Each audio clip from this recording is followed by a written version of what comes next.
Dalawang magkapatid na babae ang ikinasal sa iisang araw, ngunit ang kanilang kapalaran pagkatapos ng kasal ay lubos na magkaiba. Ang ate, na hindi mapag-imbot, ay nagpakasal sa isang lalaking galing sa hirap na walang-wala. Inakala ng lahat na siya'y tumalon sa hukay ng apoy, pero sino ang mag-aakala na pagkatapos ng kasal, ang lalaking galing sa hirap ay biglang sinwerte. Naging pinakamayamang tao siya sa kanilang lugar, habang ang nakababatang kapatid naman ay ayaw sa mahirap at mahalang mayaman. Nagpakasal siya sa isang CEO na sobrang yaman, ngunit sino ang mag-aakala na sa araw mismo ng kasal, biglang nalugi ang kumpanya ng CEO. Dahil dito, ang nakababatang kapatid ay naging isang kahabag-habag na waitress kaya, dahil sa inggit sa kanyang ate. Agad siyang kumuha ng kutsilyo para sabay silang mamatay ng kanyang ate ngunit, nang imulat muli ng ate ang kanyang mga mata. Natuklasan niyang nabuhay siyang muli at bumalik sa araw ng pagpili ng mapapangasawa, 1 taon ang nakalipas. Matapos ipahayag ng isang master na ako at si Song Zian ay may tadhanang magpaswerte sa asawa. Ito na ang araw kung kailan maraming pamilya ang dumating para mag-alok ng kasal sa sandaling iyon, inagaw ng nakababatang kapatid ang kasulatan ng kasal ng lalaking galing sa hirap. At ipinahayag na pakakasalan niya ito, buong paniniwalang magiging pinakamayaman ng lalaki sa hinaharap pagkatapos, sinabi rin niya na malulugi ang pamilya ng CEO sa loob ng ilang araw nang makita ito ng babae. Agad niyang naunawaan na ang kanyang kapatid ay nabuhay din muli. Ngunit sa pagkakataong ito, hindi niya pinag-agawan ng lalaki sa kanyang kapatid, dahil malinaw niyang natatandaan. Sa nakaraang buhay, sa panlabas ay asawa siya ng pinakamayamang tao, ngunit sa katotohanan, isa lang siyang pinagkukunan ng dugo para sa lalaking iyon. Kaya naman sa buhay na ito, lihim siyang nagpasya na hindi na uulitin ang mga pagkakamali ng kanyang nakaraang buhay. Kinabukasan, araw na ng kasal ng magkapatid sa sandaling ito, ang nakababatang kapatid ay puno ng kagalakan. Tila ba nakikita na niya ang isang masayang hinaharap, ngunit hindi niya alam na isang walang katapusang bangin ang naghihintay sa kanya. Sa oras na ito, nalaman din ng madrasta na nalugi ang pamilya ng CEO at may malaking utang ngunit iginiit ng CEO. Nalubos siyang naniniwala na ang tadhanang magpaswerte ng babae ay makakatulong sa kanyang makabangon muli nang marinig ito ng ama, agad siyang naghanda na kanselahin ang kasal. At nagbanta na kung maglalakas loob ang babae na pakasalan siya, itatakwil niya ito bilang anak ngunit pinatunayan ng babae sa pamamagitan ng kanyang mga kilos. Ang kanyang pagnanais na pakasalan ng lalaki lumalabas na nagpapanggap lang palang lugi ang CEO. Gusto niya lang makita kung totoong ang epektibo ang tadhanang magpaswerte ng babae para maging kapani-paniwala ang pagkalugi. Nagpaupa pa siya sa kanyang assistant ng isang sira-sirang bahay. Nakikita mo ang bahay na ito, hindi mo na siguro kayang ipagpatuloy ang pag-arte, ano? Ang bahay na ito ay mas maganda pa kaysa sa inaasahan ko. Kahit mahirap ang buhay natin, mayroon naman tayo ng lahat ng kailangan natin. Itong si Binibining Song, mukhang iba sa inaakala natin. Pagkatapos, kumuha sila ng sertipiko ng kasal ng CEO, at ibinigay nito sa kanya ang singsing sa hinlalaki na sumisimbolo sa kanyang pagkatao. At katayuan ng babae ay orihinal na naghahandang bumisita sa kanyang pamilya kasama ang CEO. Ngunit laking gulat niya nang ipaalam ng assistant na matapos malaman ng lolo ng CEO ang balita ng kanilang kasal. Papunta na raw ito kaya walang nagawa ang CEO kundi paunahin ang babae sa handaan hindi nagtagal. Dumating ang babae sa handaan na may dalang regalo laking gulat niya, matapos tanggapin ng madrasta ang regalo. Itinapon niya ito sa sahig na may pandidiri pagkatapos, ibinigay ng nakababatang kapatid ang kanyang regalo sa kanilang ina. Kaluluji lang naman ng pamilya hinormal lang na si ate at bayaw ay walang maibigay na matinong regalo. Ako, mayroon akong mga transaksyon sa negosyo kay Third Master. Kaya humingi ako sa kanya ng pabor ng malaman ng mga magulang na kilala ng lalaking galing sa hirap si Third Master. Abot tenga ang kanilang mga ngiti. Ngunit ang babae, dahil sa pagkakautang ng CEO, ay naging kahihiyan ng pamilya pero iginiit ng babae. Na naniniwala siyang mababayaran nila ng CEO ang lahat ngunit laking gulat niya nang sampailan siya ng kanyang ama pagkarinig nito. Sa sandaling iyon, nakita ng lalaking galing sa hirap ang suot niyang singsing sa hinlalaki ni Third Master. Kaya agad niyang inakala na ninakaw niya ito at inakala naman ng babae na ito na marahil ang natatanging bagay na natira mula sa pamilya ng CEO, kaya nakiusap siyang ibalik sa kanya ang singsing. Hindi inaasahan, para hindi niya madamay ang pamilya, naglabas ang madrasta ng isang sulat ng pagtatakwil. Nang makita ito, lubos na nadismaya ang babae sa kanyang ama, at buong tapang na pinirmahan ang sulat ng pagtatakwil. Ngunit sino ang mag-aakala na sa sandaling ito, ang kapatid ay babalik sa pamilya Lo. Ang seremonya ng pagtatakwil na ito ay pangangasiwaan ng aming pamilya Lo. Pagkatapos, dinala siya nila sa silong dito, tinakat ng nakababatang kapatid ang babae. Na kung hindi siya susunod, itatapon niya ang singsing nang marinig ito, wala siyang nagawa kundi sumuko pagkatapos. Kumuha siya ng punyal at sinaksak ang sariling braso sa loob lamang ng ilang minuto, ang babae ay puno na ng sugat. At dahil sa sobrang pagkawala ng dugo, siya ay nanghina inakala niya na matapos ang lahat ng iyon. Mababawi na niya ang singsing ngunit laking gulat niya, ang malupit niyang kapatid ay direktang inihagis ang singsing sa apoy at naghanda pang laslasin ang mukha ng babae gamit ang punyal. Ngunit sino ang mag-aakala, sa sandaling iyon, dumating na si Third Master.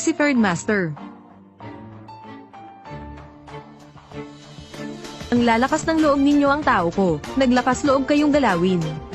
I-click ang link sa ibabang kaliwa para mapanood ang buong episode. Ang lakas ng loob nyo, kaya nyong galawin ang tao ko.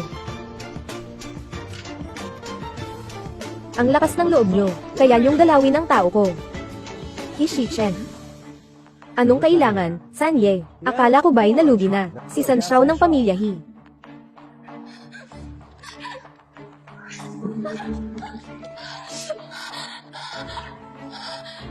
Buti na lang hindi nasira. Anong ginagawa mo? Hishichen. Ito ang iniwan ng pamilya He para sa'yo. Mahalaga ito para sa'yo. Hishichen. Saan ka pupunta? Naghanap ka ng mga ganitong mga salbaha, para lang makabawi. Mukha namang maayos ang suot. Sayang nga. Hindi na siya yung mayamang binata ng pamilya He. Song Xinyan, huwag ka namang sobra. Kahit na ang pamilya He ay naghihirap, hindi ka pwedeng makialam. Nakapirma na ang kasulatan ng paghihiwalay, nailabas na ang dugo. Mula ngayon, wala na kaming koneksyon ng Song family. Shi Chen, umalis na tayo. Huwag umalis. Shi Chen, ikaw rin ay manugang ng pamilya Song. Ngayon ay handaan ng pagbisita. Kailangan mong magbigay ng kaunti, isang bagay na karapat-dapat. Walang anuman siyang maipagmamalaki, walang maipagyayabang, na bankrupt ang pamilya He. Kahit ang isang maayos na bahay pang kasal, hindi pa nila kayang bilhin. Tama ang sabi ng bayaw ko, pagbabalik ng bahay pamana, talagang dapat meron, si Xiao Wu.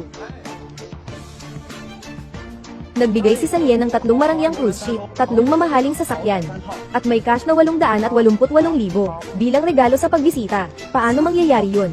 Si Sanye. Hishichen, totoong si Sanye. Sanye. Hishichen, totoong si Sanye. Nakausap ko na si Sanye. Niloko ko sila. May regalo na para sa pagbisita, ngayon. Panahon na para sa akin. Anong balak mo? Kakatapos mo lang, magbigay ng dugo sa asawa ko. Ngayon, kailangan mong ibalik ng doble. Xinyan.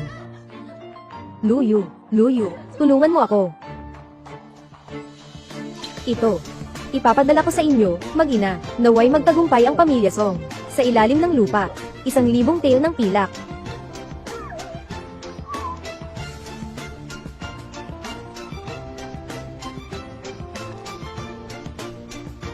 Ihahatid kita pa uwi.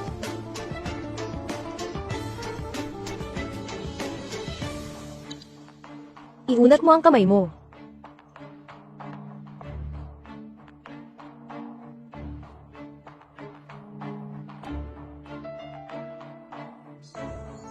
Hishichen, hindi ba delikado ang magpanggap na si Sanye? Talaga bang walang problema? Huwag kang mag-alala, nakilala ko na si Sanye, kasama si Xiao Wu. Pinahalagahan ako ni Sanye, tungkol sa pagpapanggap bilang si Sanye, nakausap ko na siya. Kahit ganito, kakabang karote lang ng pamilya He, marami ka pang utang. Ano man ang mangyari, hindi mo dapat ipagpalit ang iyong dignidad, para lang sa kanila, basta-basta lang, nagsunog ng ganito karami, peke. Yung mga regalo, lahat ay peke. Ganitong tao, paano siya karapat dapat makatanggap, napakagandang bagay.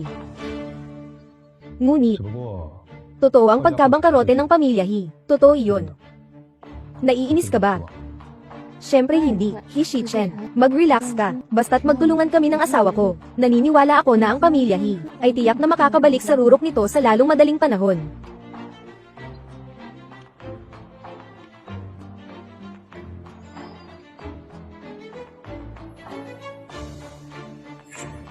Huwag masyadong maging optimistiko, may mga hirap pang darating. Nasa likuran pa ito. Ang babaeng ito, hindi kailanman sumusunod sa karaniwang mga patakaran. Talagang nakakabahala. Hindi naman, basta kasama kita, araw-araw ay masaya. Tao, pakainin, Shi Chen-a. Narinig ko, na ikaw at yung batang babae sa Song family, nakatapos na ang kasal. Kakasal lang namin, haha. Sige, kailan kaya? Dalhin mo yung batang babae dito, pakita mo kay Lola. Talagang hindi ko inasahan yan. Ay, ang apo ko ay determinado sa kanyang pag-ibig, na walang pag-aalinlangan. Ang bilis naman, na naayos na niya, yung apo kong babae. Hindi pwede, nagpapanggap akong mahirap sa harap niya. Ay naku, naiintindihan ko, yung sa maikling video, hindi ba naipakita na yun? Ay naku, gusto ko lang sanang makita, yung pagkatao ng batang babae. Ay naku, ang mga kabataan ngayon, talagang magaling.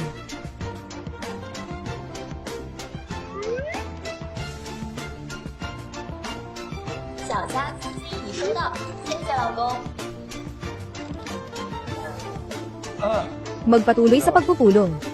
Garden City. Gee, umangat ka na. Ang mga bahay dito, nasa 8 digit ang halaga. Ang mahal naman ito. Hindi, siya ang asawa ko, sa bahay na ipinamahagi ng kumpanya. Hindi ito binili. Hindi ko inakalang ang isang bodyguard ay kumikita ng ganito kalaki. Kita ng mga ordinaryong tao tulad namin. Hindi kumain o uminom. Kailangan talaga. Para makabili. Mahal ang presyo ng bahay sa Beijing. Sobrang dami ng mga taong hindi makabili ng bahay. Magandang magrenta ng bahay. Hindi rin siya madali. Kung makikita mo siya sa hinaharap, huwag na huwag mong banggitin yan sa harap niya. Siyempre, nagmamalasakit ka sa tao. Pero, kailangan mong maging maingat. Nagtatrabaho siya sa tabi ni Sanye. At ang gwapo pa niya. Siguradong gusto siya ng mga batang babae. Tama.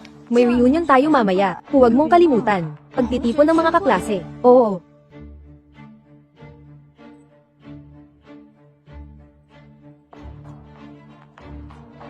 One. Ngayon ba ay hati-hati tayo sa gastos? Baka hindi na lang ako pupunta. Kakatapos lang mag-bankrupt ng asawa ko. Kailangan naming magplano kung paano gastusin ang pera. Anong hati-hati sa gastos? Ang reunion ng mga kaklase na inorganisa ni Lin Feng. Sabi niya siya ang magbabayad. Alam naman ng lahat na siya ang nag-organisa ng salo-salo. Para lang imbitahan ka. Inilipat pa niya si Guruli dito. Akala ko kasi ikakasal ka na. Ayaw ko sanang maging tagapagsalita, pero tumawag si Guruli. Hindi ko siya matanggihan eh.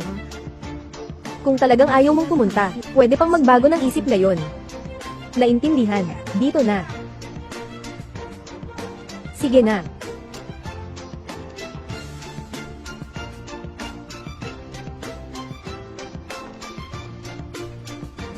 Yu, hindi ba siya ang ating campus belle, dating top student? Alam mo, dito ka umupo, oy. Ang ating abogado na si Lin, sa loob ng maraming taon, ay talagang may pagtingin sa school beauty. Na si Song, lumipas na ang 6 na taon, bakit ang ganda mo pa rin? Ang galing mong mag-alaga sa sarili, noong pumasok ka pa lang, para kang isang diwata na bumaba mula sa langit, Ziyi.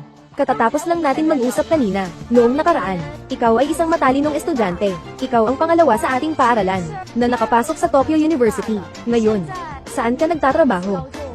Galing sa Tokyo University, dapat ay nasa 1 milyong taon-taon na sahod ka na, di ba? Oo nga, noong mga panahong iyon, tanging si Song Ziyi at si Lin Feng lang, ang nakapasa sa Beijing University, yung nakapagtapos sa Beijing University, tiyak na mas magaling kaysa sa atin. Di na kailangang sabihin pa, ang ating abogadong si Lin, ay meron na ngayon, sarili na niyang abogado, narinig ko, na bumili siya ng bilya sa Nanshan.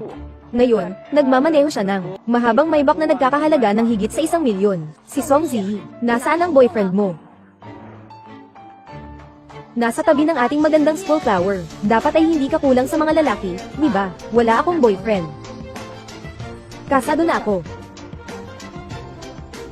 Paano nangyari iyon? Bakit hindi mo siya dinala? Ipakilala mo siya sa amin. Anong klaseng lalaki ba?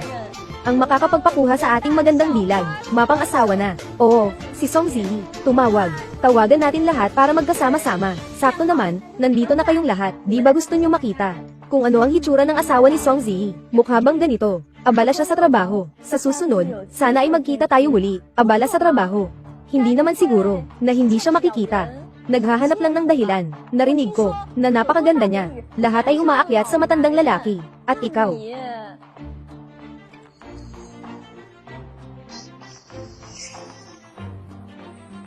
Asawa, nahuli ako. Shi Chen, bakit ka nandito? Mga pakikipag-ugnayan, dumaan lang. Ipinapakilala ko sa inyo, ito ang asawa ko, Shi Chen. Song Ziyi, ang gwapo ng asawa mo, pwede na siyang sumikat agad.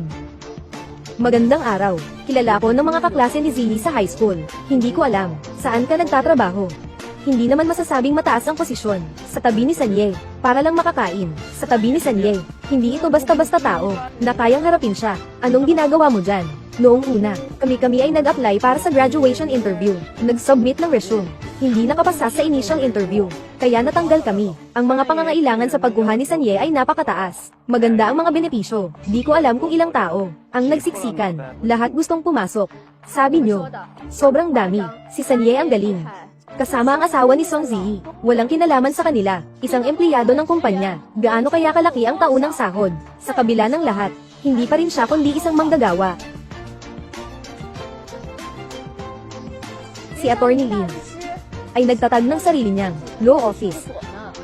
Sa tingin ko, alam mo, ang lahat ng damit ni Jimmy ay hindi lalampas sa 200 piso at wala talagang mga branded na produkto. Sinasabi nga na ang pag-ibig ay parang pag-aalaga ng bulaklak. Si Xiao He, ikaw na hardinero. Hindi ka naman masyadong magaling, ikaw. Ang kaligayahan ay hindi nakadepende sa yaman. Basta't magkasama ang dalawang tao, hindi na mahalaga ang iba. Si Song Ziyi ay kasal sa akin hanggang ngayon. Hindi siya kailanman nag-alala sa aking pagkabangkarote. Mukhang talagang nagkamali ako sa kanya. Ginoong He, 2 taon na ang nakalipas. Nasa ibang bansa ako. Nakipag-collaborate ako sa kumpanya ni Sanye. Mga leader sa ilalim ni Sanye. Nakita ko na silang lahat. Ginoong He, bakit parang nakalimutan mo na ako? Dahil hindi ako tauhan ni Sanye. Ako ay hindi ako tauhan ni Sanye, tao ni Shi Chen. Ilang beses na siyang tinawag na Sanye, at ang pera na ibinigay niya sa akin, at ang bahay na ibinigay ng kumpanya, hindi ba siya? Ako ay ang personal na bodyguard ni Ginoong San. Sa iyong kwalifikasyon, hindi ka makikita kay Ginoong San. Siyempre, hindi mo rin ako makikita.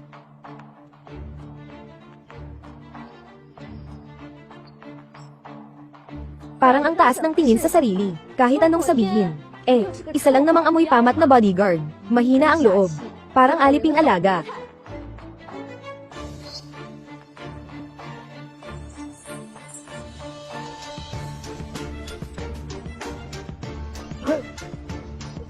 Song Ziyi, sira ang ulo mo. Paulit-ulit mong gustong. Nahihirapan ang mag-asawa namin. Ang pangit ng mga salita. Dahil sa pagiging matagal na magkakilala, tutulungan na lang kita. Ikaw. Dahil sa pagiging matagal na magkakilala, tutulungan na lang kita. Ikaw. Alam mo ba kung magkano ang alak na ito? Kahit na ibenta ka, hindi mo pa rin ito mababayaran. Magkano? Waiter. Bayad na. 112,000. Iyan ay katumbas ng sahod ko sa isang araw. Bakit ang mahal naman ito? Ngayon, sa'yo na lahat. Buhusan mo na lang kung gusto mo. Huwag na. May kalahating botelya pa akong iuwi. Hindi siya karapat dapat uminom. Magtipid sa gastusin. Talagang mabuting asawa ako. Ikaw ang aking biyaya. Umalis na tayo. Bumalik tayo sa bagong bahay.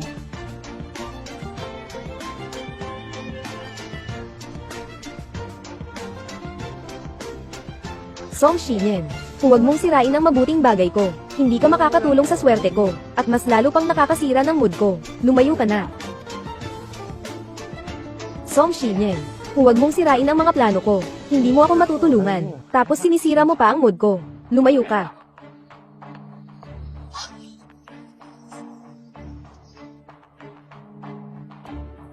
Song Ziyi, bakit sa nakaraang buhay, ikaw ang nag-asawa kay Luyu? Mabubuhay tayo na parang isda sa tubig. Hindi maganda ang buhay ko sa mundong ito. Huwag mong asahang magiging maganda ang sayo. 102,000 para sa isang bote ng alak. Sobrang lugi naman. Kung hindi, bakit hindi natin ibalik ang natitirang alak? Ay divide natin at ibenta sa bote. Ay, bakit? Naawa ka sa akin. Hindi madali ang kumita ng pera. Sa totoo lang, wala kang kailangang gawin para sa akin. Maging mag-asawa tayo. Siyempre, dapat may pagkakaibigan tayo. Hindi madaling kumita ng pera. Sa totoo lang, wala kang kinakailangang gawin para sa akin. Para maging mag-asawa, syempre, kailangan nating maging tapat. At saka, hindi mo ako tinatanggihan dahil sa kahirapan. Paano kung may iwan ng iba? Binubuli ka. Sumakay ka.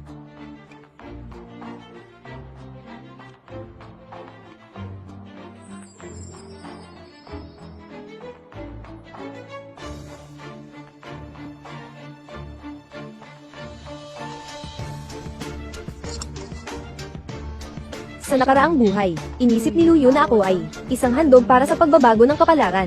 Ang pagmamahalan sa harap ng tao ay pawang palabas lamang, walang kahit isang sandali, na katulad ni Hishichen, na nagbigay sa akin ng kapanatagan. Hishichen. 사람과 더 행복하기를 바랄 수밖에 없는 Salamat sa iyo.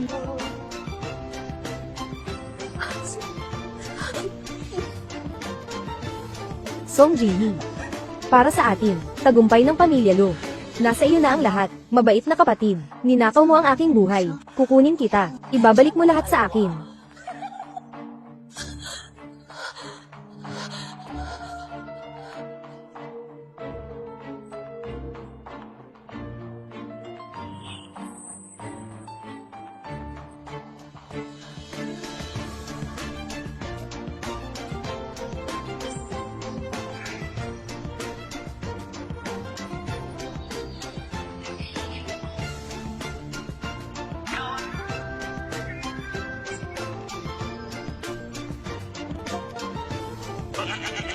Bakit hindi ka matulog sa gabi? Nagpapantas lang ba? Akala ko pa, may magnanakaw sa bahay. Ha? Nanaginip ako ng masama. Tumayo, uminom ng isang baso ng tubig.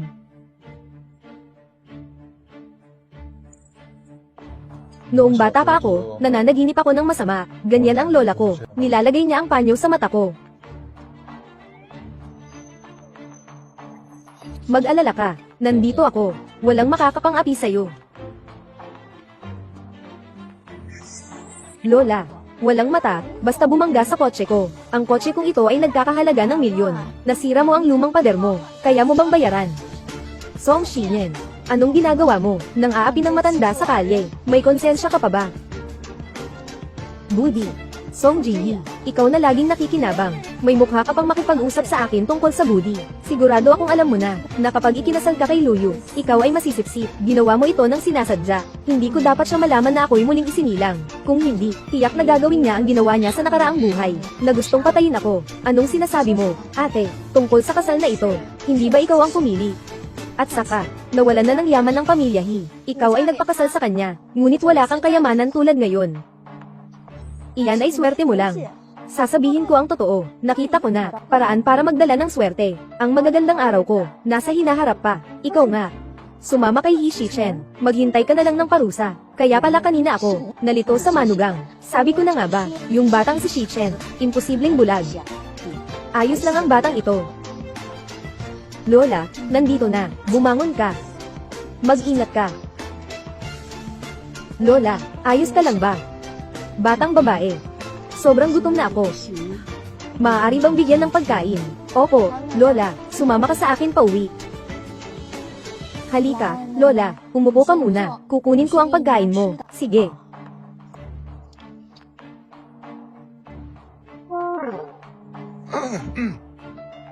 Sige. Lola, hindi ko ba sinabi sa iyo na dapat itago muna ang bagay na ito? Bakit bigla kang dumating? Wala man lang palem. Ikaw, bakit ganyan ang suot mo? Parang kulubi. Tunay ng bangkarote na ang pamilya natin. Ay naku. Hindi lang ito para sa iyo. Nang kumuha kayo ng marriage license, hindi man lang kayo nagpaalam sa pamilya. Dito ako para makita ang magiging manugang ko. Hindi naman para sa iyo ito. Ako. HMPH. HMPH. Hindi naman ako kakain ng tao. Tingnan mo kung gaano ka kinakabahan. Shichen, kilala niyo ba siya? Ay naku. Ikaw pala ang asawa ni Shichen. Talagang maganda ang tao at may mabuting puso. Ako ay malalayong kamag-anak ni Shichen. Ayon sa linya ng pamilya, dapat mo akong tawaging tiya. Halika, umupo ka dito, bata. Ji, huwag ka nang mag-alala. Anong nangyari? Iutos mo kay Shichen. Sasabihin ko sa'yo, itong mga lalaki, Kailangan ng tamang pag-aalaga, huwag masyadong palakasin. Itong jade bracelet, ibinibigay ko sa'yo, bilang regalo ninyo sa kasal. Kailangan mong tanggapin ito, tunay ng marangya ang pamilya Gao. Kahit na bumagsak na sila sa kayamanan, yung bracelet na hinawakan ng matanda, ay nagkakahalaga ng milyon. Ginoo, Ninang, sobrang mahal talaga nitong bracelet na ito. Talagang hindi ko kayang tanggapin. Nakatanggap ako ng iyong intensyon. Ilagay mo ng maayos ang pulseres. Milyon-milyong jade na pulseres. Walang kahit anong pagnanasa. Mukhang tama ang napili kong manugang. Hindi siya ganit sa pera. Hindi siya mahilig sa kayamanan. Pero kailangan pa rin ng red along ito. Kaya ibibigay ko pa rin. Sige, hindi na rin ako pipilit. Itong singsing na ito ay artipisyal na pinatubo. Hindi naman gaanong mahal. Panatilihin mo na lang. Huwag ka nang tumanggi pa, ha? Kunin mo ito.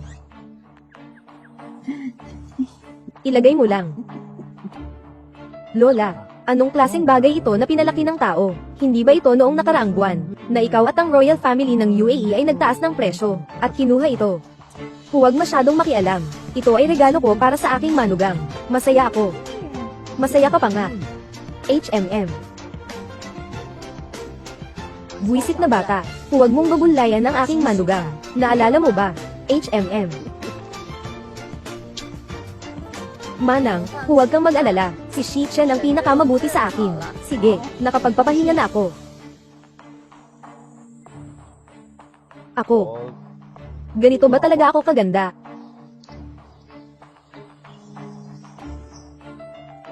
Dito si Ji.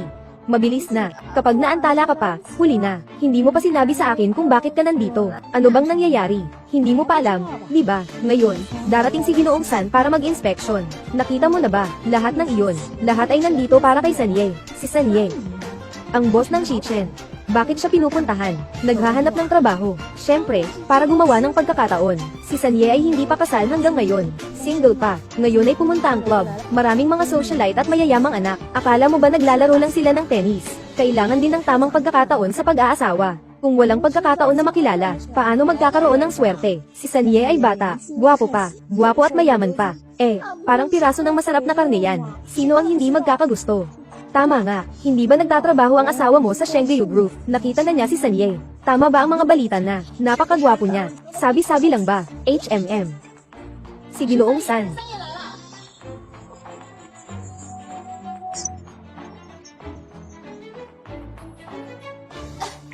Gee, okay ka lang ba? Okay lang. Sayang. Naubos na ang pagkakataon na manghuli ang gintong pagong. Talagang hindi nagkamali si Ginoong San, na nakatayo sa tuktok ng piramide. Talagang ang likod ay sapat na upang magdulot ng alon ng damdamin. Ngunit, Gee, ang likod na ito, parang asawa mo, Paano naman iyon? Siguradong iniisip mo lang iyon. Tama nga, hindi pa kami pumili ng singsing na diamante ni Shichen. Baka pwede rin tayong tumingin. HMM. Song Ziyi, ikaw na naman. Bakit hindi ka man lang bumati sa kapatid? Hindi ka man lang nagbigay ng bati. Ito ay nagpakasal sa isang naluluging tao. Talagang walang disiplina. Ang kulay ng labi ni Song Shinen. Kitang-kita na parang naubusan ng dugo. Ngunit ang kanyang dugo ay hindi ba walang silbi? Ano bang paraan ang ginamit niya?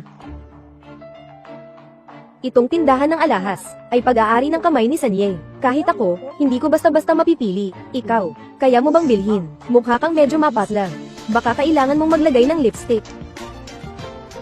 Hindi mo na kailangang maawa sa akin. Sasabihin ko sa iyo, sabi ng guro, no dati, hindi gumagana ang dugo ko, dahil ikaw itong malas na bituin. Wasak mo ang magandang kapalaran ko. Basta uminom ka ng Himingwan, sa loob ng 7 araw at 74 na araw, ang dugo ko ay magiging pinakamalinis ng dugo ng tadhana. Ang gamot na ito, noong nakaraang buhay, ginamit din ito ni Luyo sa akin. Sabi niya, makakapagpa-purify ng dugo ng sakripisyo. Pero sa totoo lang, maraming metal ang idinadagdag. Kapag kinain ito ng tao, nag-iipon lang ng lason sa katawan. Sa huli, mamamatay ng biglaan. Ika-21 siglong na, naniniwala ka pa sa mga ganitong bagay. Hindi mo alam ang tungkol sa siyentipikong panlilinlang. Alam mo ba, tiyak na ang kapatid mong babae ay masigasig at mapagkumpitensya. Sa isang tingin pa lang, kitang-kita na mula pa sa sinapupunan ay masyadong nagmamadali sa paglabas. Nasira ang isip. Anong pinagsasasabi mo? Song Ziyi, tingnan mo ang mga tao sa paligid mo. Anong antas nila? Walang asal. Ay ikaw. Ji. Anong nangyari? Asawa. Naiinggit sa akin ang kapatid ko. Pagkakita sa akin, sinaktan na ako. Tingnan mo ang dugo sa mukha ko. Song Ji. Alam mo ba ang dugo ng kapatid mo? Gaano ba ito kahalaga? Kung maaapektuhan ang kapalaran ng pamilya Lu, hindi kita patatawarin.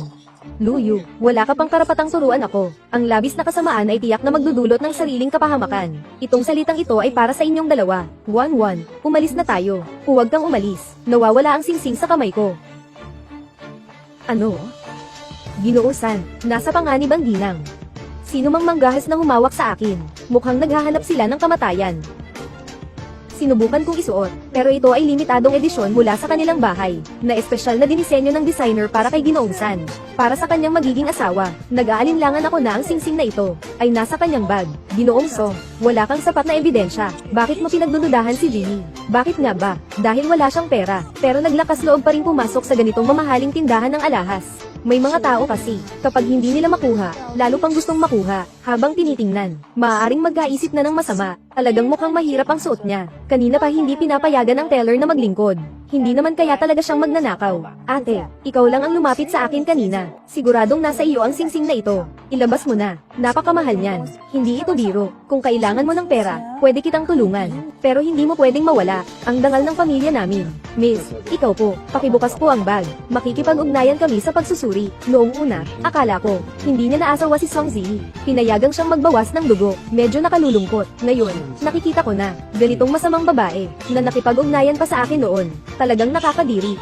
Agad kunin mo ang singsing, at mag-sorry ka sa kapatid mo. Sige, pwede ang search ng bag, pero may hinihingi ako. Kailangan din niyang mag-search. Walang problema.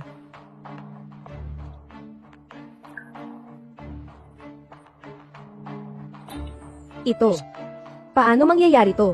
Ngayon, nasa iyo na.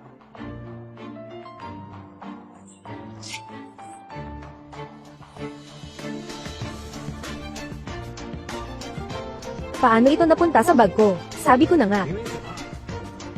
Nailagay ko na ang singsing sa bag ko. Bakit ito muling lumitaw sa sarili kong bag? Tama ba? Hindi. Hindi ako. Siya ang sadyang lumapit sa akin. Siya ang kapatid kong babae. Sadyang inilagay ang singsing sa bag ko. Umuwi at nang hindi ko napapansin. Kinuha ito para siyang magagawa niya nang walang anumang panganib. Ilipat ang singsing. Lahat ng iyon ay siya ang gumawa. Walang kwenta.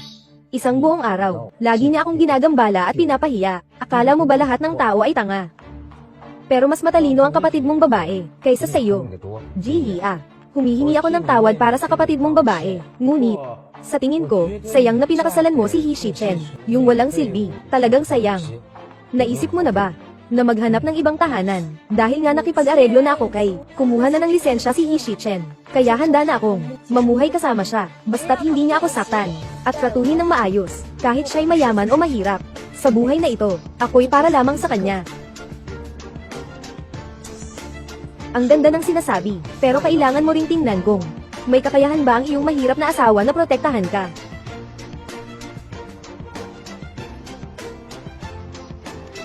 Tumigil kayong lahat.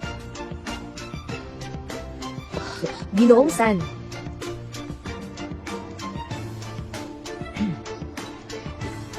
May ginagawa si Ginoong-san ngayon, kaya inatasan kaming mag-ikot sa tindahan. Kayo, anong nangyari?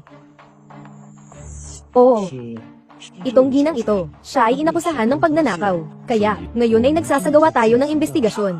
Nakuha na ba ninyo ang impormasyon? Sa loob ng kanyang bag, may mga bagay bang nawala sa inyo? Wala. Wala talaga. Kung ganito, walang makakapagsabi. Sino kaya ito? Natutunan ko kayo, kapag nabuli ang customer, at hindi kayo kumikilos. He Shichen, huwag mong basta-basta gawing malaking usapin ang maliit na bagay. Isang tao mula kay Sanye, at nakikipag-ugnayan pa sa amin. Kami ang mga nasa loob ng tindahan. Ang pera na napulot sa pagitan ng mga daliri, sapat na to para mabuhay ka ng isang taon. Manager, tungkol dito, anong tingin mo? Paano natin ito dapat ayusin? Ihagis mo ang mga nagkakagulo dito. Palayasin mo sila, mula ngayon. Lahat ng negosyo ni Ginoong-san, hindi sila pinapayagang pumasok. Si Song Zi. Ito ang sinasabi mo. Magandang araw. EHH, anong ginagawa ninyo? Bitawan ninyo ako. Bitawan ninyo ako. Bitawan mo ako. Bitawan mo ako.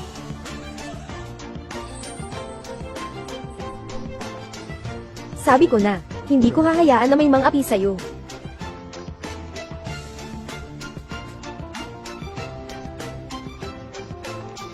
Song Ji-hee, naapi ka na. Bakit? Hindi mo agad sinabi sa akin. Paano? Hindi mo ako pinagkakatiwalaan. O sa tingin mo wala ako kakayahang lutasin ang problema. Nangyari na sa'yo ang pang-aapi. Bakit? Hindi mo agad sinabi sa akin. Paano? Hindi mo ako pinagkakatiwalaan. O kaya hindi mo ako naniniwala na kaya kong ayusin ang problema. Hindi yun ang totoo. Ako. Pangako ko. Kapag muling may problema, sabihin mo agad sa akin. Sige, kapag may ganitong sitwasyon ulit, siguradong sasabihin ko agad sa asawa ko.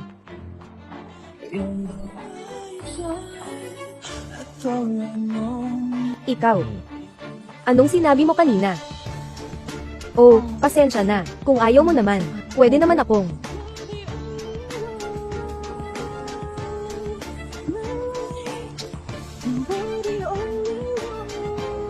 Gusto ko ito.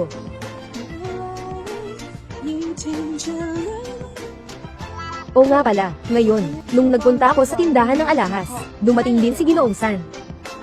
Oh, kaya, nakita mo si Ginoong San? Wala. Ang dami ng tao, hindi ko nakita ng maayos. Pero, isang likod lang. Napa-excite si Wanwan. Hindi makapagsalita ng maayos. Sabi mo, ang ikatlong Ginoo ninyo, talaga bang gwapo siya? Syempre, gwapo siya. Pero, mas matanda siya kaysa sa asawa mo. Kaya, may konting pagkakaiba. Ang taas ng tingin mo sa sarili mo. Mag-ingat ka, baka malaman ng boss nyo. Baka bigyan ka ng problema. Hindi naman ako ganun. Si Sanye hindi naman ganun kalugi. Hishichen, sabi mo, na ang boss nyo ay sobrang yaman. At sobrang gwapo pa. Bakit kaya single pa rin siya? Hindi siguro. Mayroon bang espesyal na kakaibang ugali? Anong sinasabi mo? Ano? Ano ang sinasabi ko? Sinasabi ko na. Mga pribadong bagay ng boss, hindi dapat pag-usapan ng mga empleyado. Anong ginagawa mo? Ito ang damit na ginawa ko. Mga hako, kamusta? Noong nakaraang buhay ko, noong nag-aaral ako, ang pinakamalaking pangarap ko ay maging designer. Saktong marami sa mga kabataan dito na nagtatrabaho ng late at sa gabi ay nagel ako na makakatulong sa aming maliit na pamilya, kumita ng kaunting pera. Sa nakaraang buhay, may pagkakataon akong maging kilalang designer. Ngunit dahil sa pag-aasawa kay Luyu, ibinigay ko ang lahat para sa pamilya Lo, nang iwanan ang aking pangarap. Song Ziyi. Ganyan ka. Mahirap, di ba? Hindi mahirap. Hishichen. Hindi mo alam. Na pag-aasawa sa'yo, para sa akin, ay ang pinakatamang desisyon sa buhay ko. Pinakamasayang desisyon. Song Ziyi. Sinasabi ko lang. Song Ziyi. Sinasabi ko lang. Hello. Ayos, ayos, ayos. Darating na ako. Bilisan, bilisan, bilisan. Kuya sa ibaba, iniwanan ka namin ng pwesto. Kung hindi ka pa aalis, mahuhuli na tayo. Ah. Umupo ka na. At ito pa. Fan, dalhin mo, palamig ka. Ganito hindi ka na maiinit. At may tubig pa, mga merienda. Ay, Song Ziyi. Ako ang asawa mo, tutulong sa'yo, hindi para magpanggap na hari. Bago magka-bankrupt ang He family, ikaw rin, ang mayaman na anak na lalaki na pinalaki ng Marangya, baka hindi ka sanay. Bilang lalaki, walang asawa na nagpapagod, ikaw lang ang nag-enjoy.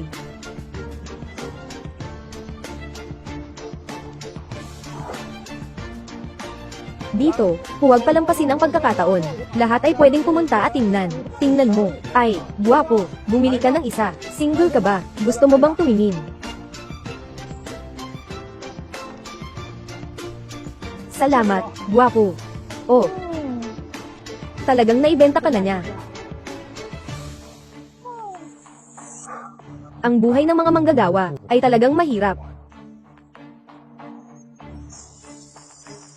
Si Xiao Wu, ngayon, ang buong kumpanya ay nagdoble ng sahod. Bilisan mo dito. Dito sa asawa ko, alagaan mo ang negosyo. Marami ang binili, bibigyan ko pa ng bonus. Uy, huwag kayong mag-agawan. Dahan-dahan lang. Meron. Salamat. Yung negosyo sa night market, yun ang kadali gawin. Hindi mas madali ang negosyo sa night market kasi may kakayahan ka. Sa kakayahan mo, talagang karapat-dapat ka pumunta sa kumpanya ni Sanye, mag-apply bilang fashion designer. Kung hindi, tutulungan kita. Ay, hindi na. Gusto kong makuha ito sa pamamagitan ng sarili kong pagsisikap. Naniniwala akong darating ng araw. Mananalo ako sa sarili kong kakayahan para makamit ang lahat. Noong una, akala ko, si Song Ziyi ay isang taong mapagpanggap at mapag-imbot, kaya naisip ko na maglakas loob na subukin siya. Ngayon, nakikita ko, na talaga palang maikli ang aking paningin. Ay, meron akong bagay na gustong ibigay sa'yo, kamay. Ginawa ko ito mismo, sa ibabaw nito, hindi ito gawa sa mamahaling materyales, huwag mong pagtanggihan. Iabot mo ang kamay. May regalo ako para sa'yo.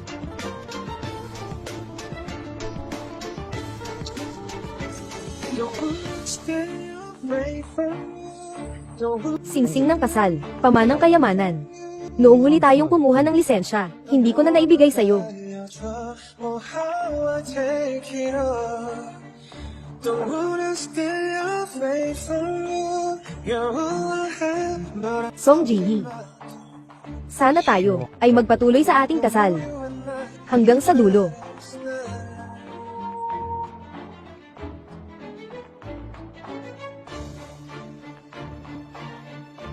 Kuya. Ikaw nga. Ikaw na kagalang-galang na tatlong ginoo, nasa ganito, nagtitinda. Ikaw nga. Ikaw na kagalang-galang na tatlong ginoo, nandito ka pala, nagtitinda. Ikaw, tatlong ginoo. Anong tatlong ginoo? Tawagin mo akong Kuya Tatlo. Ito ang bunso kong kapatid. Nandito na tayo. Itong mga ito, lahat ito ay gawa ng iyong hipag. Bumili ka ng ilan para sa girlfriend mo. Syempre naman. Lahat ng damit ay naubos na. Ito ay mga display item lamang. Walang halaga. Ang ganda talaga. Bumili. Bumili na. Magkano ito? Isang pamilya lang tayo. Huwag na tayong magbayad. Ay. Paano naman hindi magbabayad? Lahat ng ito ay iyong pinaghirapan, na ginawa ng kamay mo. At saka, kahit ang tunay na magkakapatid ay may malinaw na kasunduan sa pera. Kamag-anak ko siya sa malayo, hindi kami masyadong magkakilala. Paano kami hindi magbibilang ng pera? Kailangan pa naming mag-ipon para bumili ng bahay. Ang mga perang ito ay naipon ng paisa-isa. Hindi ito dapat sayangin. Tumingin-tumingin ka lang. Kuya, may asawa na. Kahit ang tunay na kapatid, hindi na kinikilala. Asawa, sa tingin ko, tama ang sinabi ng kuya ko. Dapat magbigay ng pera. At saka, ang hirap ka na. Nahihiya rin akong tumanggap ng libre. Magkano lahat? Bigyan mo na ng 4,000. Hishichen. Palem, ate, magkikita tayo sa susunod. Sana magkita tayo muli, kuya. Ang mga kamag-anak ng pamilya He ay napakayaman. Paano naman nagkaroon ng pagkabangkarote ang pamilya He? Napaka-irrational nito. Ning Cheng, saan ka nagpunta? Bakit ngayon ka lang bumalik? Nakausap ko ang isang kakilala. May dala akong regalo para sa'yo. Ito. Pero ang bagong master sa ibang bansa. Ang gawa ni Zinyan. Kilala mo siya. Bakit siya pupunta sa tinda sa kalsada? Anong Zinyan? Ang asawa kong si Jia Yi. May nagpapanggap bang siya? Magpanggap o hindi? Subukan lang natin at malalaman natin. Ibigay. Tulungan mo akong ibigay ito. Imbitasyon sa kanya.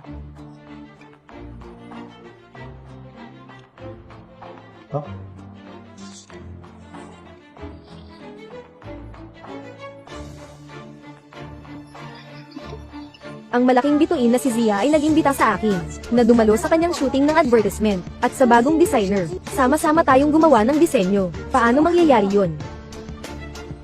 Sinabi ko na, ito ay ginto, kaya't saan man ay magniningning ito. Huwag masyadong magmadali sa kasiyahan. Mayroon pang, ito.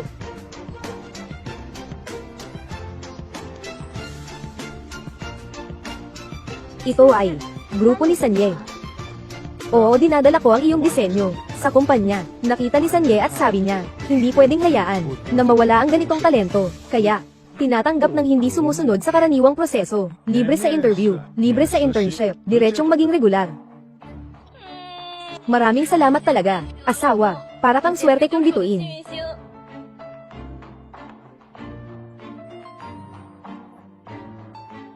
Kung swerte kang bituin, pwede ka bang magbigay ng konting benepisyo?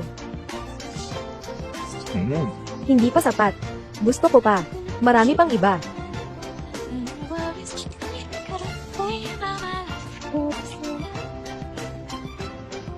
Talagang karapat-dapat na internasyonal na superstar. Sobrang bukas ng kamay sa paglabas na ito. Ang susunod na araw para sa shooting ng advertisement. Nakakagulat na naayos na ang lahat, noong unang araw pa lang. Si Song Ziyi, bakit siya nandito? Si Song Xinyan, yung masamang espiritu, may master slimming pill sa kanya. Hindi pa rin ito epektibo ng matagal. Mukhang hindi epektibo itong bagay na ito. Kung magpapahintulot lang sana si Song Ziyi, na magbawas ng dugo sa akin. Ziyi, bakit nandito ka? Ang plano ko, siguro ay hindi ka karapat-dapat makialam. Mag-alis ka na. Alam ko na lahat.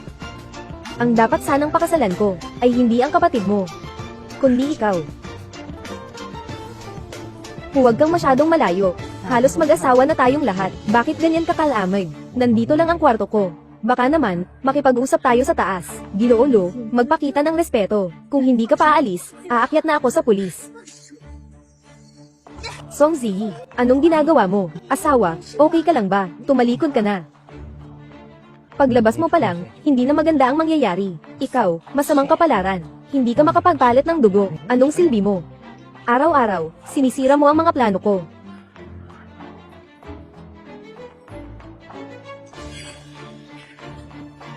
Song Ziyi, ikaw, mapanlin lang na babae. Huwag mong isipin na hindi ko alam. Anong balak mo? Hindi ka ba nagsisisi? Nag-asawa kay Yi Shichen. Kumakain ng nasa mangkok habang tinitingnan ng nasa kawali. Hindi mapakali ang isip. Nais bang agawin ng akin? Sasabihin ko sa iyo, mangarap ka na lang.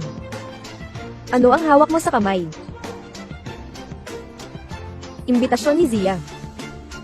Paano mo nagkaroon nito? Si Zia ang nag-imbita, at ang isa pang designer ay siya pala. Palagi akong umaasa sa pangungopya ng kanyang mga sketches. Kaya naging kilala ako sa industriya. Dahil dito rin si Luyu. Hindi kami naghiwalay ng asawa ko. Kung sakaling manguli, hindi. Syempre hindi. Ikaw ba ay karapat-dapat na mag-ayos kay Zia? Sinasabi ko sa iyo, huwag kang magpaka-overestimate. Bilang nakababatang kapatid, talagang hindi ko kayang gawin ito. Tumingin ka sa iyong kahihiyan. Itong imbitasyon. Ako na ang baalang tumanggap nito. Natatakot ka bang mapahiya ako? O natatakot kang nakawin ng aking ideya, at mahuli ng iba? Song Ziyi, may lakas ka bang ulitin yan? Alam mo kung ano ang sinasabi ko. Bagong designer na si Zinyan. Pinagsama mo ang iyong mga likha, na may mga kopya mula sa akin at ibinenta. At ang resulta, ang iyong mga likha, ay wala ni isang nabenta. Song Zinyan, mukhang hindi ka magaling sa pagiging pamilya, bilang asawa, o kahit sa disenyo. Talagang nabigo ka. Song Ziyi, matagal na kitang tinitiis. Akala mo anong klaseng tao ka? Isa ka lang sa mga natalo ko. At naglakas loob ka pang makipagmataas sa akin. Tapos na ba? Kung tapos na, ako na ang susunod. Song Ziyi, ikaw. May mga CCTV dito. Nandyan ang mga saksi at ebidensya. Maaari ko lang itong ituring na lehitimong depensa. Ikaw ang nagnakaw at nangopya. Noong buhay pa ako. Dapat isipin. Ang mga bagay na ninakaw, balang araw ay kailangang ibalik.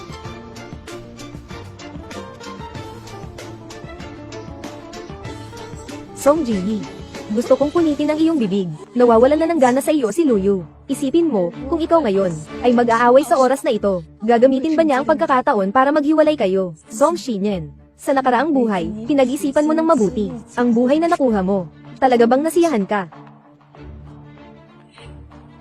Song Ziyi, ako, hindi ako si Suko. Song Ziyi, sa buhay na ito, hindi na kita papayag ang malampasan ako. Uy Cindy, narinig ko ikaw, ang namamahala sa pagpapalam kay Song Ziyi, tungkol sa oras ng makeup bukas.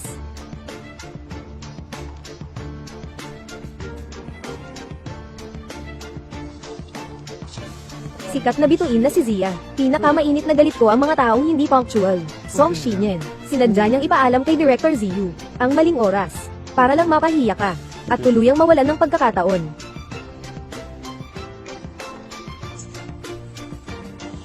Huwag kang mag-alala, sabi ko na, hindi ko hahayaang may mang-api sa'yo. Ito ang schedule ng oras, paano mo nakuha ito? At saka, hindi ka ba nagtatrabaho? Bakit sumama ka pa sa akin? Nakabook na rin kayo ng hotel ng maaga. Nakalimutan mo na ba? Ako ay tao ng pamilya kahit na ngayon ay nalugi na. Ngunit, ang pag-aayos ng ganitong maliit na bagay, ay hindi naman mahirap. Magsimula ka na at maligo, magpahinga ka na. Si He Shichen ay mukhang hindi man lang nalugi. At saka itong hotel suite, hindi ito para sa mga nagtatrabaho. Kailangan kong malaman ang kanyang tunay na pagkatao. Buti na lang. Kamakailan lang, lalong nagdududa ang misis ko sa akin. Mukhang kailangan mong humanap agad ng pagkakataon para sabihin sa kanya ang totoo.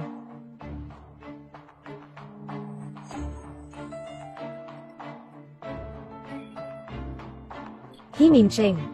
Bukas, ang asawa niya, kung mawala man ng isang buhok, hindi mo na makukuha ang baon mo, huwag mo nang asahan. Song Ziyi. Tiyak na hindi ko hahayaang may makaharang sa'yo, sa daan mo. Si Miss Sia ay darating mamaya, pakiusap, maghintay muna kayo sa meeting room. Siguradong nasa kama pa si Song Ziyi, natutulog ng may himbing. Sandali lang, matapos nito, makukuha ko na siya. Tinatanggal mula sa proyekto.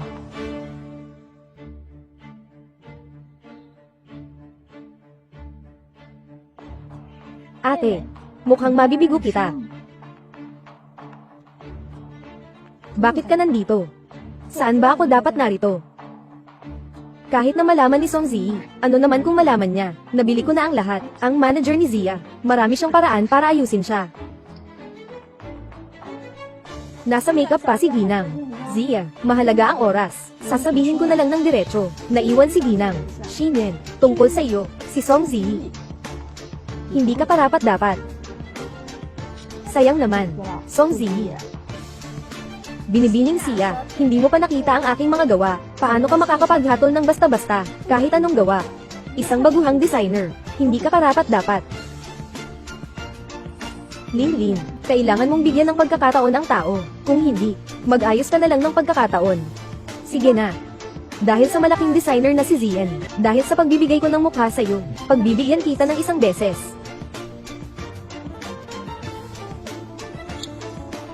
Ito ang damit na para sa akin. Tumingin ka sa salamin. Tingnan mong mabuti kung bagay sa'yo. Masyadong mapili. At saka, isang mahuhusay na designer. Hindi limitado sa materyales.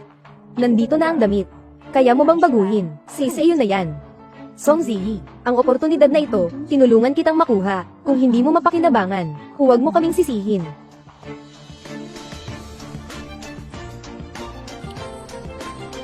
Okay. Babaguhin ko.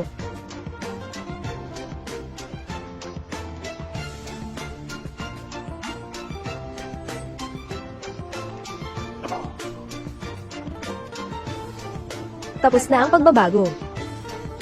Ngayon, Seniorita Sia, maaari mo nang piliin mismo.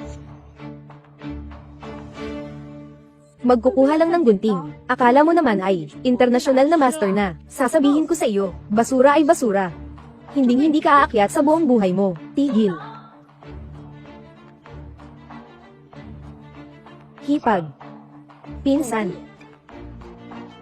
Ito ay ang paligsahan na ito, ay dahil siya ang tumingin sa iyong gawa, kaya ako ang inimbitahan mo, Song Shinen. Hindi mo sinabi sa akin, nakilala niya si siya. Ikaw, buti na lang at palaging may tao ang kuya ko na nagbabantay. Kung hindi, muli na namang aabuso sa kapatid na babae. Hiya, pakinggan mo ako, wala akong kailangan ng mga mapagmataas na tao sa paligid ko. Bukod dito, sa pagkakataong ito, lahat ng aking mga estilo, itinalaga si Ginang, Song Ji na tapusin ito. Tungkol sa iyo. Mangyaring umalis ka agad, sa aking paningin.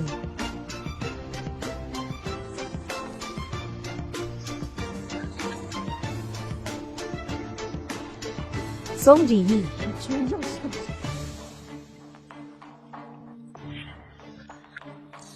Song Ji, anong mga paraan ang ginamit mo upang agawin ang karangalan na sa akin?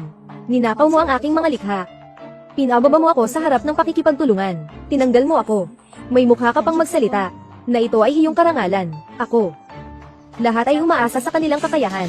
Ngunit, walang sino man ang makakapagpataas sa akin. Song Ziyi, ikaw na babae. Hindi kita papayag ang magtagumpay. Nasaktan mo ang iyong kamay. Tingnan natin kung paano ka makakasali sa kompetisyon.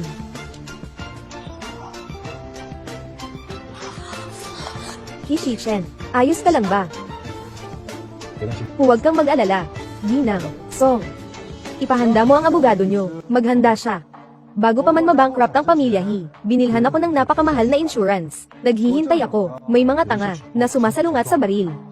Hindi ko inasahan, na darating ka para magbigay ng pera sa akin, o kaya'y para sa aming bahagi. He Shichen, huwag kang magpanggap.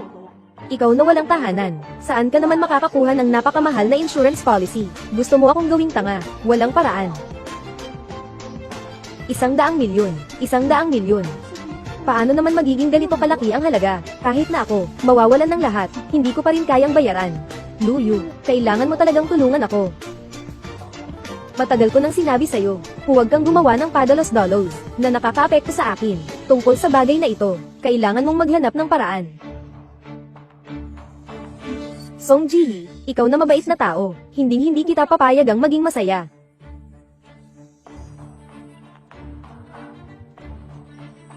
Ano? Hindi. Boss, pakiusap, pakinggan mo ako. Siguradong may hindi pagkakaintindihan dito. Anong nangyari? Ang disenyo ko, nakuha ng kumpanya ni Sanye. Nagpadala ng liham ng abogado para magreklamo sa pangongopya. Lahat ng mga kasosyo sa negosyo ay nagbigay ng abiso ng pagwawakas at kailangan pang magbayad ng napakalaking multa.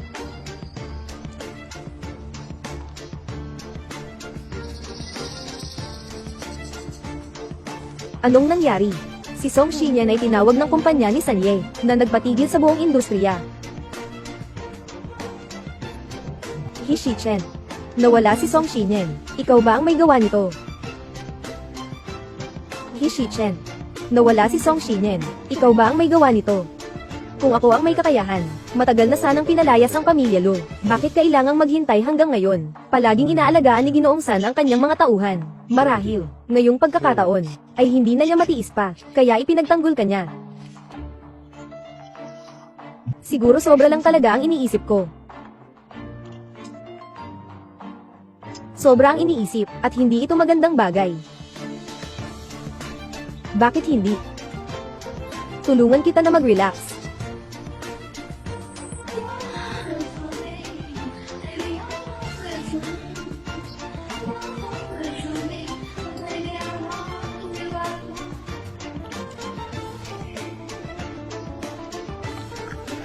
Shinen, ang bagong season ng fashion design competition. Nandito na lahat, pero bakit mo kailangang itago kay Ginoong Luyu na mag-imbestiga ng lihim? Siya nga, ang matandang lalaking ito na dati ay nagbigay sa akin ng business card para makipag-ugnayan sa kanya. Shinen, huwag kang magpadalos-dalos. Kung malaman ni Ginoong Lu na niloloko mo siya habang kasal, hindi na mapagkakatiwalaan si Luyu. Kailangan kong manalo sa malaking paligsahan para makabangon. Hindi ko pwedeng ulit ang nangyari sa nakaraang buhay ko. Simula nang ikasal ako kay He Shichen, siya na ang nag-aalaga sa akin. Wala pa akong nagawa para sa kanya. Hello, paano po pumunta sa security department? Naghahanap ako ng empleyado ng security department. He Shichen. Oh. Eksklusibong elevator, 18 palapag. Salamat. Hindi ba ako nananaginip? May magandang babae na bumisita sa CEO. Ngunit, kailan darating si Sanye? Naging empleyado na ng security department. Ano ang sabi mo? May magandang babae na naghahanap kay Jihi.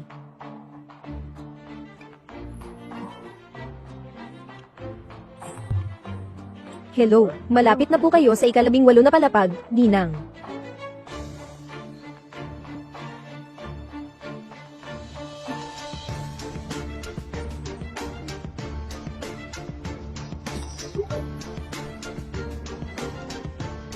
Eksklusibong opisina para sa CEO. Wala rin dito ang security department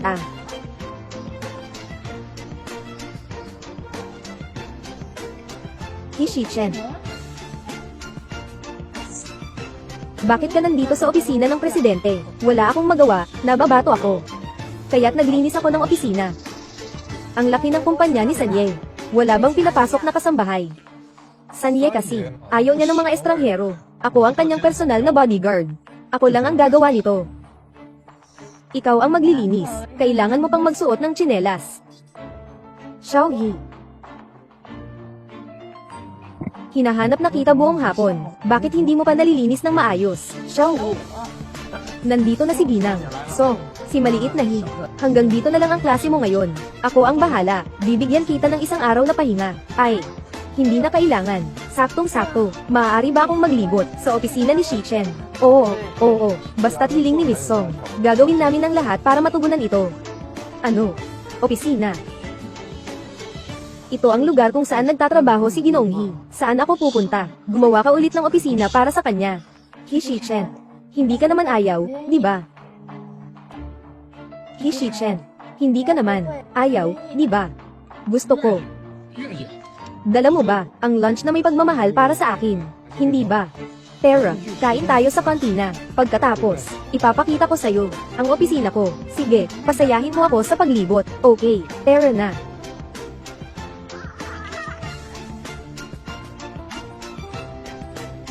Tingnan mo. Ito ang lugar kung saan tayo nagtatrabaho. Lahat ay karaniwang mga workstation.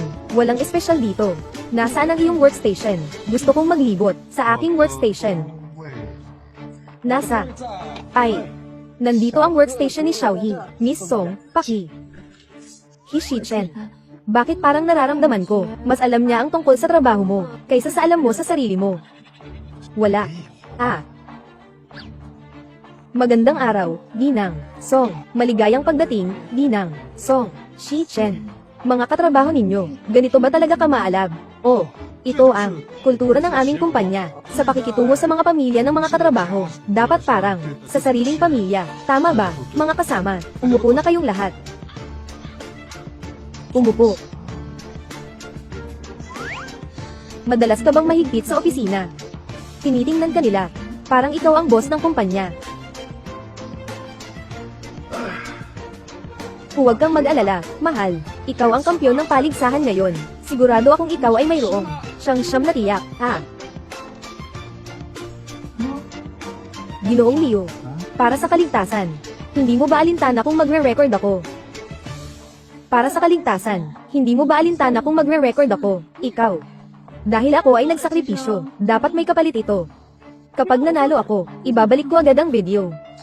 Liu Neng, hey, babalik ako at hihintayin ang magandang balita mo. Nakakainis. Hindi ko akalain na mabibigo ako sa ganitong paraan. Song Shichen. Talaga namang magaling kang magplano.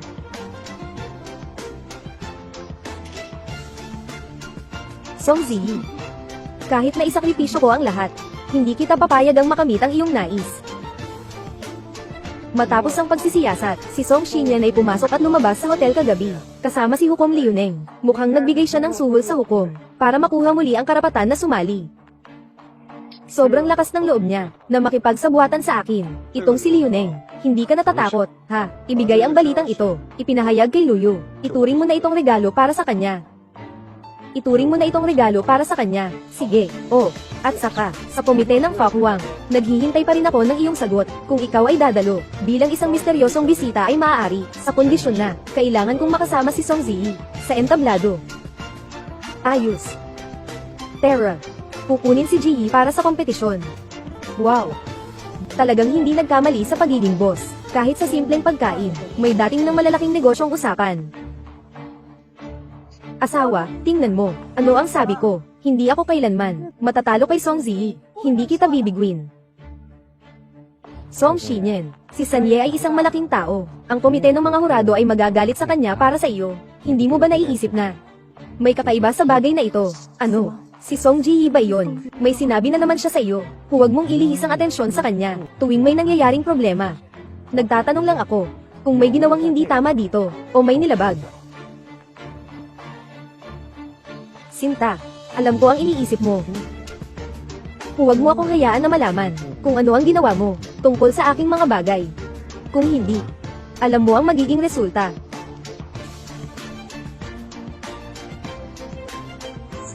Asawa, ako ay tapat sa iyo. Tungkol sa pagkawala ng kwalifikasyon sa kompetisyon, siyang nagdulot sa akin ng problema si Song Ziyi. Paano mo ako hindi mapaniniwalaan? Talaga ba? Kaya huwag mong hayaang malaman ko na may nagawa kang mali sa akin. Kung hindi kita palalampasin. Ate, nagkita na naman tayo. Sinabi ko na, huwag mong isipin na dahil isang beses kitang pinatawad, matatalo mo ako. Hanggang sa buhay na ito, ang timangan ng kapalaran, matagal ng pabor sa akin. Lahat ng iyong pagsisikap, ay walang saysay lang. Payo ko, mas mabuting umatras ka na. Song Shinyen. Ang kama ng hurado, mas malambot siguro kaysa kay Luyu, di ba? Song Shinyen. Mas malambot ang kama ng mga hurado, kaysa kay Luyu, di ba?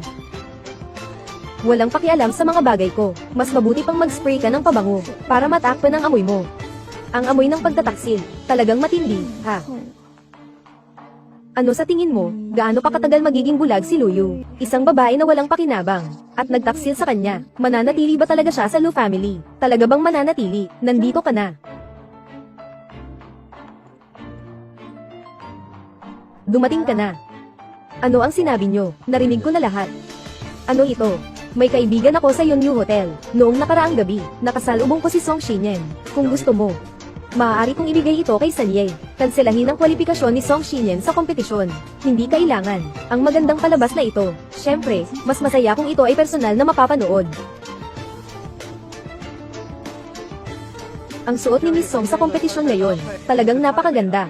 Hindi nakakagulat na galing sa ibang bansa. Isang bagong sikat na designer. Talagang karapat dapat siya sa kanyang pangalan. Oo nga, kamakailan lang. Hindi ko alam kung saan nanggaling. Mga tao. Parang ang pangalan niya ay Song Ji. Sinasabi na ang ating Xinyan ay nagnakaw ng ideya. Sa okasyong ito. Bakit wala man lang siyang anino? Wala namang nakita. Ang kapatid kong babae ay naiinggit. Kailangan niyang matutunan ng leksyon. Para hindi na siya makalimot. Ay, andito na si Song Ji. Pasensya na, walang imbitasyon. Walang sino man ang pinapayagang pumasok. Baka nagkamali ka. Ako ang inanyayahang kalahok. Para sa kompetisyong ito, malapit nang magsimula ang laban. Pakiusap, hayaan mo akong pumasok. Sino ang nagdudulot ng gulo dito? Ako ang taong responsable dito. Binibini. Ngayong gabi dito, ay ginaganap ang Fashion Innovation Competition. Ang mga inimbitahan, ay mga kilalang bagong talento sa disenyo mula sa loob at labas ng bansa. Ikaw. Isang tao na umaasa sa pagiging sikat sa online. Na nagiging katawa-tawa. Walang imbitasyon. Isang taong nagpakahiya, walang imbitasyon. Paano? Gusto mo pa rin pumasok ng puwersa? Pagdating sa pagkuha ng atensyon, si Leoneng pa rin. Mas malakas ang chismis mo, di ba? Ikaw. Sa taong ito, yung bagong model na sumikat sa hot search kasama mo, hindi mo na mabilang sa daliri ang mga kamay. Magpursige pa tayo. Maraming entertainment reporters ngayon. Baka bukas headline na naman. At ikaw na naman ang nasa balita. Hindi mo alam, ang pambansang kompetisyon sa fashion. Ako ba ang may kapangyarihan dito? Naka-offend ka sa akin. Anong magandang mangyayari sa'yo? Song Ji, akala mo ba ito ay palengke? Anong mga pusa at aso? Lahat ay makakapasok dito. Song Ji, alam kong hindi ka kontento. Pero ngayong gabi, hindi ka talaga makakapasok sa pintong ito.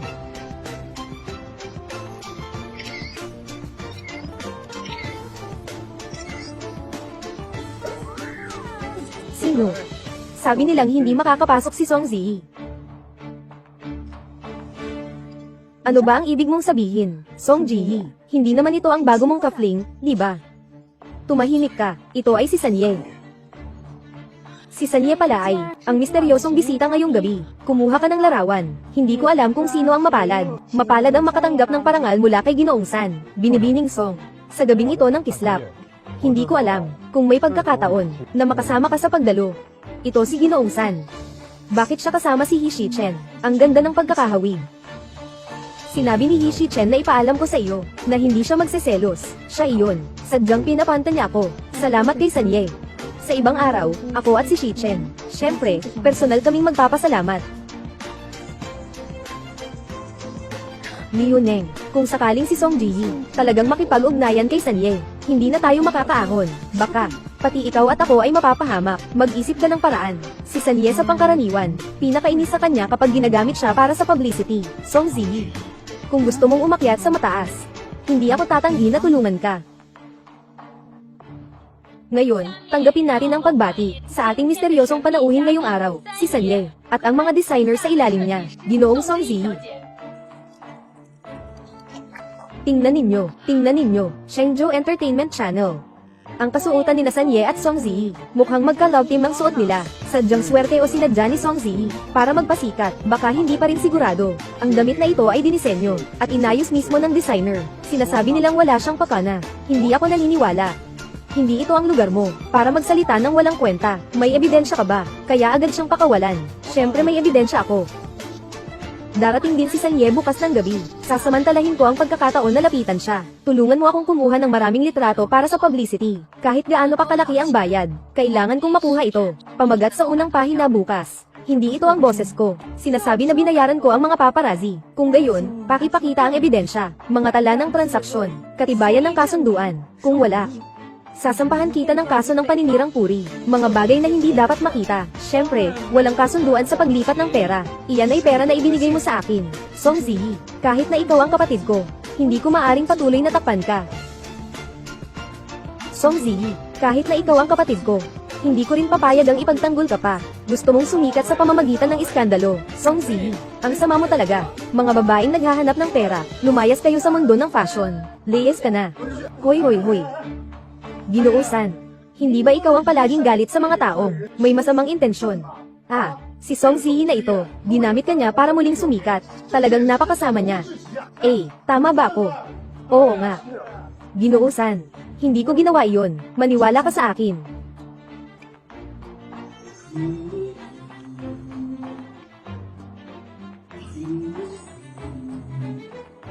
Siyempre naniniwala ako sa iyo, dahil wala kang kailangang magpasikat. Ginoong Song Ziyi, siya ang aking legal na asawa. Pasensya na, mahal, niloko kita ng matagal. Hindi ako nagkakamali, di ba? Si Ginoong San ay nag-asawa, at ang napangasawa niya ay si Song Ziyi. Paano mangyayari yon? Paano mangyayari si Song Ziyi? Magpakasal kay Sanye. Hishi-chen. Kaya pala simula noon, ikaw pala ang tumutulong sa akin. Hindi inilalantad ang relasyon natin, dahil ayaw ng asawa ko, na umasa sa aking mga koneksyon.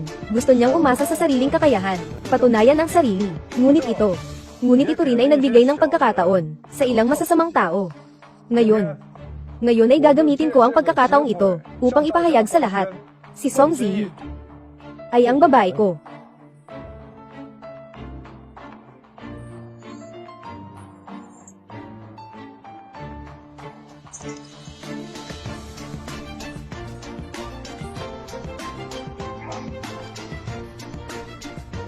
Asawa, pinagtaksilan kita ng matagal, hindi ka ba magagalit? Ang tungkol sa atin, pag-uwi na lang natin pag-usapan. Hindi ba bankrupt na ang pamilya He? Paano naging si Hishi-chen ang third master?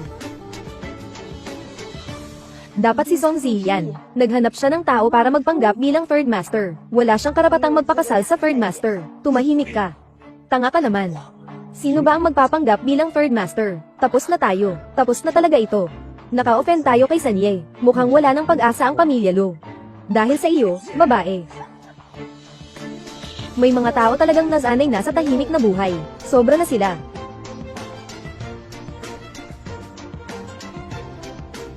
Tatanungin kita ulit. Sino ang nagbayad sa iyo? Ako ba iyon? Pasensya na po, Binibiso. Ako, hindi ko alam na ikaw ay asawa ni Ginoong San. Kung nalaman ko lang, ako hihiram ng 10,000 tapang. Hindi rin ako ng ahas. Ibig mong sabihin, yung mga walang koneksyon, ay pwedeng basta-basta na lang. Pag sinungalingan at suruan ninyo, alam ko na ang mali ko. Miss Song, ako, gumagawa rin ako ng trabaho para sa pera. Trabaho para sa pera. Sige, sabihin mo, sino ang nagbayad sa'yo? Yung nakipag-ugnayan sa akin ay ang kapatid mong si Song Shinyen. At ang hurado ng kompetisyon, si Liu Neng. Nagsasalita ka ng kalokohan. Alam ng lahat ang katayuan ni Ginoong San. Paano ko magagampanan ang pakikisangkot sa iyo? Hindi ba't iyon ay paghahanap ng kamatayan? Ito ba ay paghahanap ng kamatayan? Kailangan din tingnan ang ebidensya. Si Xiao Wu.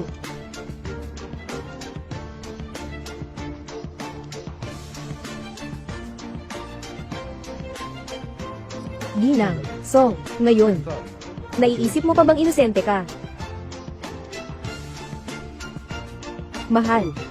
Paano mo gustong harapin ang mga taong sumisira sa'yo? Gini, pagkatapos ng lahat, tayo ay pamilya. Kahit na dahil sa mga nangyari noon, hindi mo rin ako dapat katuhin. Nang ganito ka walang awa, isang pamilya tayo. Ganito ba kayo, makitungo sa pamilya? Parang gusto nyong tanggalan siya ng balat, at inumin ang kanyang dugo, at unti-unting sirain ang lahat sa kanya. Kung ganun, ay ibabalik ko sa iyo, ng doble ang damdaming ito. Matapos ang talakayan ng komite, napagpasyahan na. Bawiin ang karapatan ni Song Shinyen. Bakit ito ikansela? Bakit ko aalisin ang aking karapatan na sumali? Dahil siya ang asawa mo. Pwede na bang gawin ito? Gusto kong sampahan kayo ng kaso.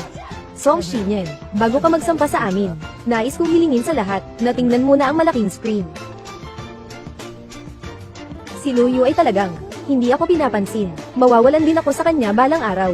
Hindi ako pwedeng manghuli sa isang puno. Huwag mag-alala, basta't maging mabait ka. Anong mga yaman ang wala, pero ang kondisyon ay kailangan mo akong alagaan ng mabuti.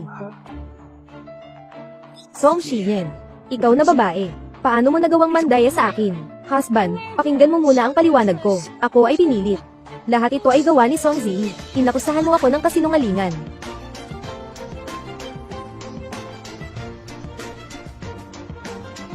Tawagin mo na ang ambulansya. May pumatay.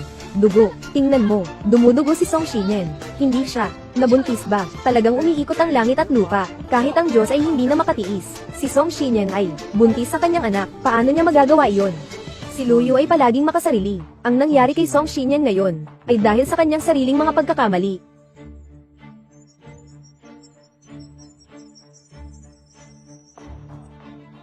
Ipinahayag ko, ang kompetisyon na ito, ang nagwagi ng kampyonato, si Song Zi. Alam ko, may mga nagdududa na si Song Zi ay nanalo, dahil sa akin.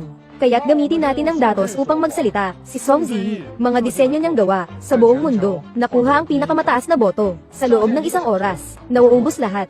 Kampyon. Karapat dapat siya rito. Tamang aklat.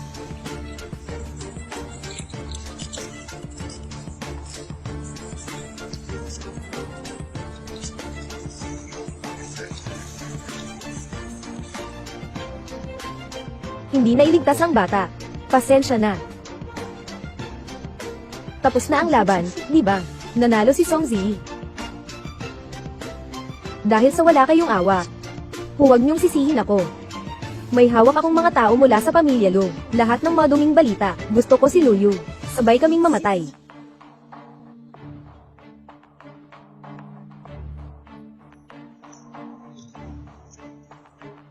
Mahal. Tingnan mo, may sorpresa ako para sa'yo. Ilagay mo dyan.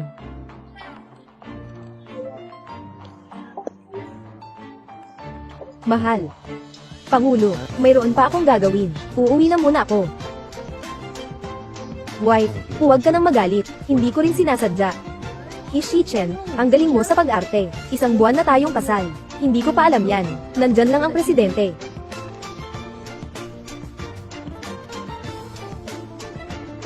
Mahal, patawarin mo ako, okay lang ba? Hindi ko sinabi sa'yo dati, kasi natatakot akong mag-alala ka. Noong una, totoo naman, na sinubukan kita, pero sa kalaunan, talagang nagustuhan na kita. Kaya noong panahon ng kompetisyon, doon ko lang sinabi sa iyo, dahil ayaw kong magmukhang may koneksyon ka, gusto kong patunayan, sa pamamagitan ng mga aksyon. Song Ji-yi. Hindi ka alipin ni Hishi-chen.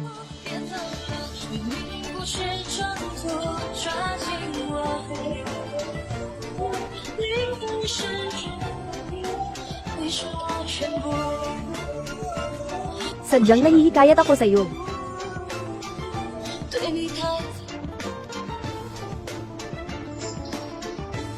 Tapos na. Lahat ay tapos na. Song Shinyen. Ikaw na babae. Nasaan ka? Song Shinyen. Nasaan ka? Nasaan ka? Ikaw na babae. Kung hindi, papatayin kita.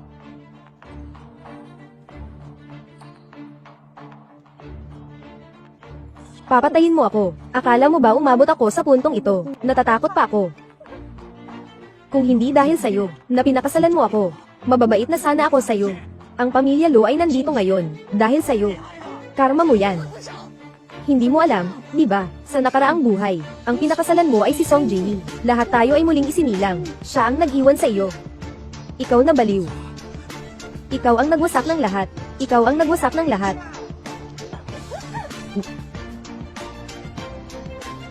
Dito, ito ang tahanan ng pamilya He. Naghihintay na sa loob ang lola namin. Ganito ang paraan ni Sanye sa paghingi ng tawad. Basta't mapatahimik ang asawa niya. Gagawin niya ang kahit ano. Luyu. Hishi-chen. Gusto kong makipag-usap sa kanya ng ilang salita. Ayoko. Huwag kang mag-alala, sa puso ko. Hindi siya kasing halaga ng isang daliri mo, kahit isang daliri lang. Syempre naman, nandito lang ako naghihintay sa'yo. Kung maglakas loob siyang hawakan ka, pupunitin ko ang kamay niya.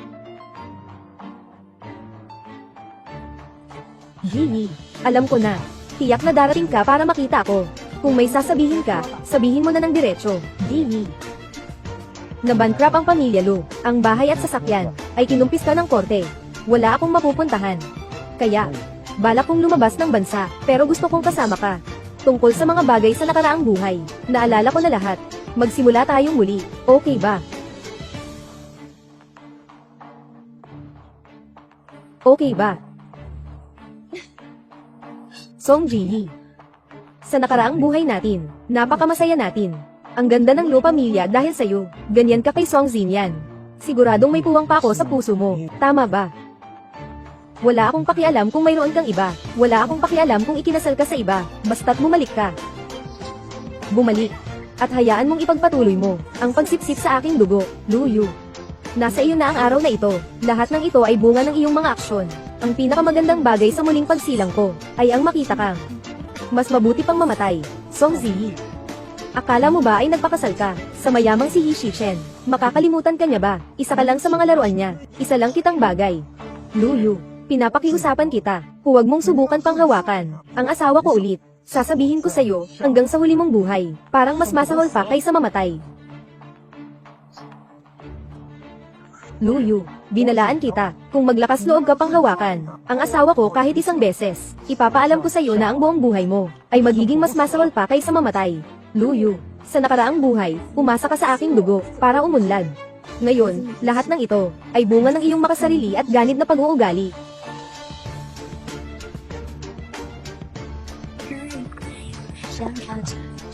Tapos na ang lahat, Song Ji-hee.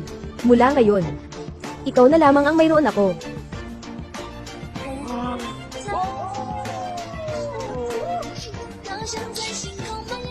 Every day,